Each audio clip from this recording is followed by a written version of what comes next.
Welcome to The Explainer. Most of us think of constitutions as these old, kind of dusty documents.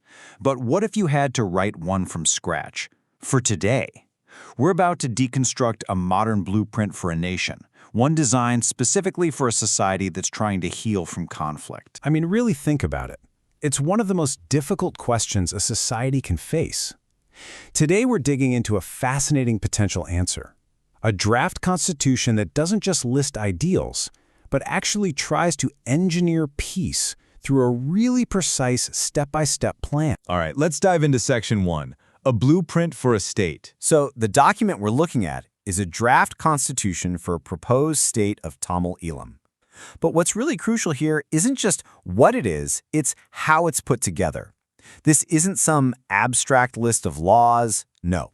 It's a super detailed plan for governance and security, and it's built by looking at lessons learned, both good and bad, from other post-conflict zones around the world. Okay, so on to Section 2. Every strong building needs a solid foundation, right?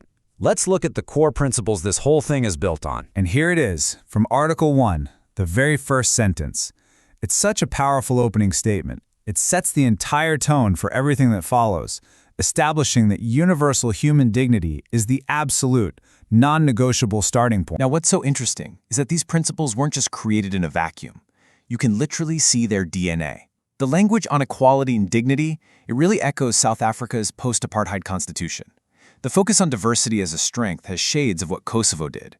And the bedrock of universal rights, that comes straight from the ICCPR, the UN's big covenant on civil and political rights. This is a framework built on the hard-won lessons of others. So Section 3.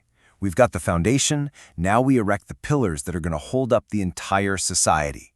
Guaranteed rights. And the approach to rights here is incredibly comprehensive. It doesn't just focus on one thing. It's this 360-degree protection, making sure there are safeguards across every key part of life, from the language you speak at home to your religion, all the way to your representation in government. And just look at how deep this commitment to representation goes.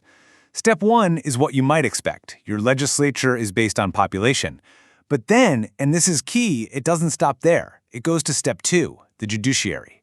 Step 3, all public services. And even Step 4, the security forces.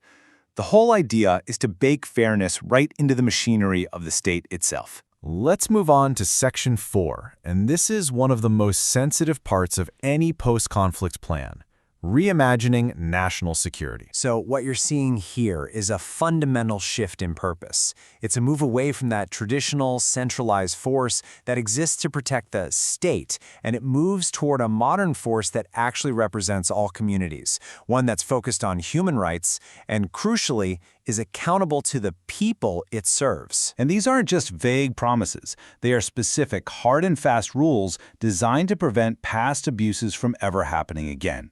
Any violations get tried in civilian courts, there's an absolute ban on collective punishment, and you'll notice the model they're using, Northern Ireland's patent reforms, which were famously successful in restructuring their police service after their conflict. It's a strategy of learning from what's already worked. All right, Section 5. A blueprint is useless without some kind of quality control, right? So let's look at the guarantees designed to make these promises stick. To make sure these promises are actually kept, the blueprint creates these reinforcing checks and balances. Think of it like a series of safety nets. The idea is simple, but really powerful. If a domestic court fails to protect someone's rights, well, an independent commission is there as a second layer. And backing them all up as a final backstop is international oversight.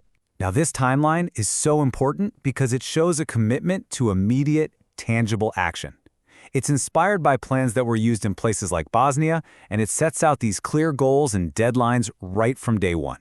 It's all about building momentum and showing that change isn't some far-off promise, but a reality that's happening right now. And this might be the ultimate guarantee. By committing to join international treaties and accepting the judgment of global courts, the proposed state is basically inviting the entire world to act as a co-signer on its promises. That is a huge statement of transparency and real intent. So in the end, we're left with this really fascinating, detailed look at the architecture of peace. It draws from the successes and failures of the global community to try and forge a path forward. But it leaves us with that ultimate question. How do you turn a meticulous plan on paper into a lasting, living reality?